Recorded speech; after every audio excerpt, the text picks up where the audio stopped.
네, 윤 대통령이 어제 조사에서 계엄 선포는 대통령의 권한이라는 취지로 진술한 것으로 확인됐습니다. 네, 그리고 윤 대통령 측이 청구한 체포 적부심은 오늘 오후 5시에 심리가 잡혔습니다. 취재 기자 연결합니다. 김영수 기자. 네, 고위공직자 범죄수사처입니다. 네, 윤 대통령 조사에 나오지 않겠다고 했는데 공수처는 어떤 입장입니까? 일단 앞선 상황을 좀 설명드리면요. 윤 대통령은 건강상의 이유로 오후 2시 조사에 나오겠다고 했습니다. 이게 공수처에 저희가 확인을 한 건데, 그런데 이후 어제 충분히 입장을 얘기한 만큼 더 조사받을 게 없다면서 오늘 아예 나오지 않겠다는 뜻을 저희가 확인했습니다. 공수처 관계자가 조금 전에 기자들과 만나서 현재까지 상황을 설명하는 자리를 만들었는데요. 오늘 조사와 관련해서 공식적으로 들어온 게 없다고 밝혔습니다. 체포된 피의자인 만큼 법적으로 강제로 데려와서 조사할 수 있는데 이건 추가로 확인해 보겠다고 말했습니다. 구치소에 가서 직접 가서 조사하는 방법도 고민해 볼 수 있는데 그것도 현 단계에서는 말하기 어렵다, 이렇게 설명했습니다. 네, 윤석열 대통령이 어제 묵비권을 썼다고 전해지는데 그런데 일부 진술을 한 것도 있다고요? 네, 그렇습니다. 어제 윤석열 대통령 10시간 넘게 고강도 조사를 받았습니다. 공수처는 당초 오전과 오후 조사에서 모두 윤 대통령의 묵비권을 행사했다, 이렇게 설명했습니다. 그런데 YTN 취재 결과 윤 대통령이 계엄 선포가 대통령의 고유 권한이라는 취지의 진술을 한 걸로 확인됐습니다. 공수처의 발표 내용 그리고 저희가 취재한 걸 종합을 해보면 질문에 답을 했다기보다 윤 대통령이 나름의 주장을 한 것으로 볼 수 있습니다. 공수처 관계자도 진술을 하지 않았다고 설명했던 건 질문에 대한 답이 없었던 거라고 추가로 설명했습니다.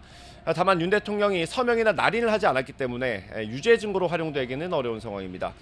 윤 대통령 측 윤갑근 변호사는 YTN에 변호인단에서 의견서를 제출할 거라고 설명하기도 했습니다. 네, 윤 대통령이 청구한 체포 적부심 절차는 어떻게 진행되는 겁니까? 이 체포적부심이라는 게 체포된 피의자가 체포의 적법성을 다시 한번 따져달라고 법원에 요청하는 절차입니다. 윤 대통령 측이 어제 청구했고요. 이게 영장실질심사처럼 법원이 판단을 하게 되는 겁니다. 그 일정이 오늘 오후 5시로 잡혔습니다. 공수처도 법원으로부터 사건 관련 기록 요청이 있어서 오늘 중에 보낼 예정이라고 밝혔습니다. 법원에서 이 사건 기록을 보고 검토하는 것이기 때문에요. 서울중앙지법 형사 32단독 소준섭 판사가 이걸 심리하게 됩니다. 통상적인 체포 적부심의 경우 그렇게 긴 시간이 걸리진 않는다고 합니다. 다만 현직 대통령 신분이지 않습니까? 그래서 1차, 2차 체포영장이 발부될 때도 만 하루 넘게 걸렸었죠. 이것도 통상적인 것보다는 훨씬 긴 시간이었습니다. 그만큼 재판부가 고민했던 흔적이 있었던 건데요. 때문에 체포 적부심 결과도 오래 걸릴 가능성을 배제할 수 없을 것 같습니다. 네, 빠르면 오늘 구속영장이 청구될 거란 전망이 많았는데 체포 적부심이란 변수가 생겨서요. 앞으로 어떻게 될까요? 일단 체포 적부심이 심리가 진행되는 동안에는 청구되지 않을 걸로 보입니다. 공수처 관계자는 체포적부심 결정이 나기 전에 구속영장을 청구하는 것에 대해 이걸 맞다 틀리다 이렇게 나누긴 어렵지만 안 하는 게 통상적이다라고 설명했습니다.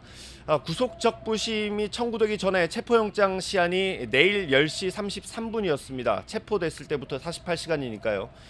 영장 청구가 이르면 오늘 밤일 거라는 전망이 나왔던 것도 그 이유 때문이었는데 체포 적부심을 이제 법원이 심리를 하게 되면서 이 시한도 함께 연기됩니다. 그래서 구속영장 청구 시점도 미뤄질 가능성이 있어 보입니다. 네, 애초에 윤 대통령 측 체포 적부심은 고려하지 않고 있다라고 입장을 밝혔었는데 갑자기 어제 저녁에 입장을 바꾼 이유는 뭡니까? 석동현 변호사가 올린 SNS 글을 보면 추정할 수 있습니다. 체포영장이 서부지법에서 나왔기 때문에 거기다가 해야 된다고 생각했을 수 있습니다. 체포영장을 2차례나 발부했던 만큼 윤 대통령 측에서는 승산이 없다, 이렇게 판단했을 가능성입니다. 석동현 변호사도 실제로 서부지법에 청구하는 체포적부심이 의미가 없다고 생각했었다라고 SNS에 글을 올렸습니다. 그런데 아마도 법적인 검토를 거쳐서 서부지법이 아니어도 된다는 결론을 낸 것으로 보이고요. 법에 명확한 규정이 없어서 서부지법이 발부한 거라도 중앙지법에서 체포적부심을 심리할 수 있다고 보는 법조계의 분석도 많았습니다. 윤 대통령 측 입장에서는 운동장을 서부지법에서 서울중앙지법으로 옮기는 효과도 노렸을 수 있습니다. 지금까지 고위공직자 범죄수사처에서 YTN 김영수입니다.